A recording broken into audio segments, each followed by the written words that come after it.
Hey guys, what's up? Today we're gonna talk about one of my favorite things, absolute favorite things, and that is camera gimbals.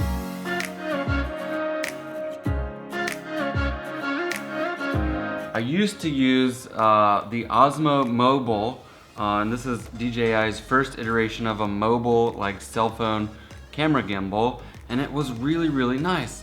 But then they came out with the Osmo Mobile 2. This is like one of the first things people do when you pick up a gimbal. They're like, oh, I gotta try and trick it. Honestly, I kinda hate when people do that. Okay, so what we're gonna do is go over some of the differences between the original Mobile and the Mobile 2, some of which I'm a real big fan of, and some of them I think is kinda like not very well thought out. Let's start with charging. So on the original Mobile one, this little headphone jack situation was the only way to charge it, unless you had an external battery charger, in which the Mobile did have removable batteries that you could put in an actual charger and hot swap batteries if you ran low, and you know, that was great. I kinda hated using this little proprietary charging cable that really didn't ever make any sense. So I just bought a charger and I was able to charge 2 batteries at once, so I had enough battery to last me for the whole time I'm shooting. On the Mobile 2, the way to charge it is pretty simple, right on the side with a micro USB cable, and this actually has a built-in battery that is said to last about 15 hours. And honestly, I've only charged it once and it hasn't died on me yet. It still shows full battery. So I think the rechargeable battery in here is really good. Honestly, I can say the phone will die way faster than the battery will in your gimbal. Which, on that note, DJI added a little USB port on the back that you can plug in and charge your iPhone or any other USB device for that matter, so that you kind of have the 2-in-1 gimbal slash, you know, external battery charger. So that's kind of cool. The button layout on the side for the Osmo Mobile original, it's the power button. So you can turn the gimbal on and off with this button, and it also doubles as a sleep mode. So if you just press it once, now the gimbal's kind of free to move. So if you need to stop shooting or whatever, you just put it in sleep mode and then you can do your thing. But when you're ready to shoot again, just pop it down once and it comes back to life. On the Mobile 2, it's been switched to the other side, and instead of being a power button, you now have a digital zoom, which I'm not a real big fan of, because digital zoom, the moment you start to zoom in digitally, it really loses resolution and it doesn't look that great. So honestly, I don't understand why it would even be there in the first place. I don't know.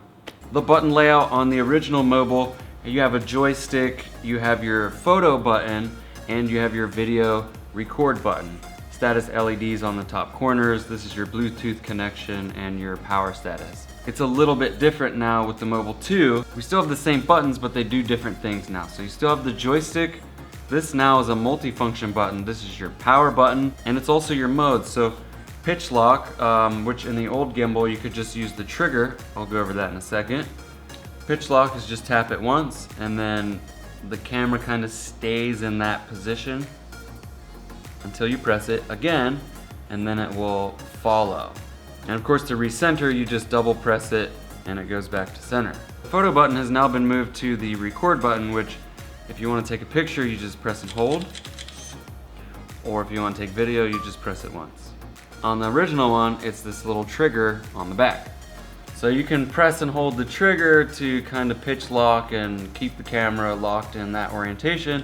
And once you let it go, it's free to follow again. Or you can double tap for recenter, or a triple tap changes it to a kind of selfie mode.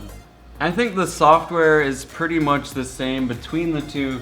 The motion lapse is actually pretty cool. If you haven't seen my recent video I did on the Rhino slider, you'll want to check that out up above, or I'll link it in the description. But basically, creating a motion time lapse is a great way to make a really good looking time lapse. DJI Go app has really nailed a pretty simple solution for a motion time lapse. So you have to choose motion time lapse, and you'll be prompted with this little dialog box. So you create your first position, you tap the image, and then you want to move the camera and then tap it again. choose next, and then set your settings. Like, I want to shoot an image every 1 second for 5 minutes, and then hit start. And basically the gimbal is gonna choose both of those points and take a picture for every 1 second as it moves from the first point to the second point, creating a nice little pan and tilt motion time lapse.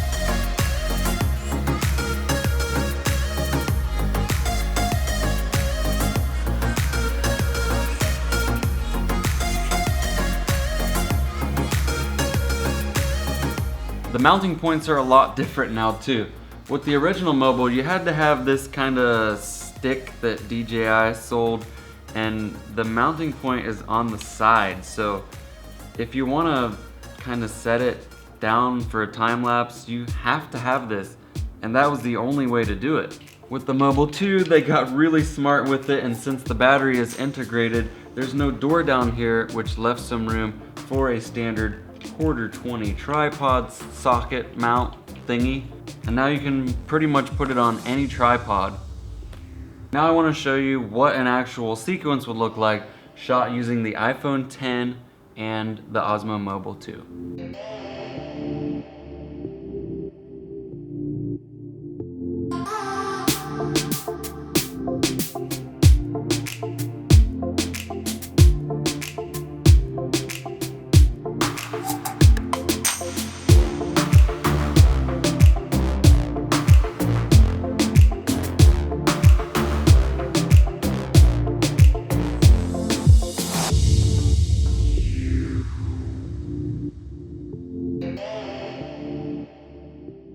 I mean, it turned out really, really good. I'm very, very pleased.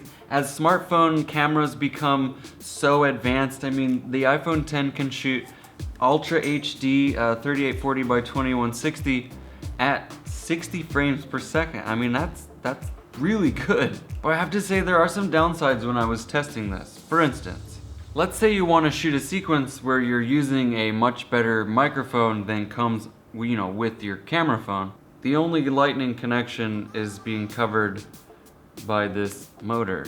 If your phone's dying and you've got some real critical shots to get and you have to get them right now, you could start charging your phone with this, but again, the lightning jack is covered. So I'm really hype about the new mounting feature, but we still have this dial on the back that we can unscrew and change it from horizontal to portrait. But it's just not as easy as it should be. And why do we have to rotate it that way? It would have been smart to make it rotate this way so the camera could stay and we don't have to take our phone out and turn it and then put our phone back in. It just seems like a bit much. We could have just rotated it the other way. And I mean, portrait mode works pretty much the same. The only issue I have is you can see the motor in the camera, and if you try to push it up a little bit, you gotta push it up pretty high. But either way, I don't know, you still see the motor in the shot, so I guess overall the Mobile 2 is a great upgrade. The battery life is phenomenal.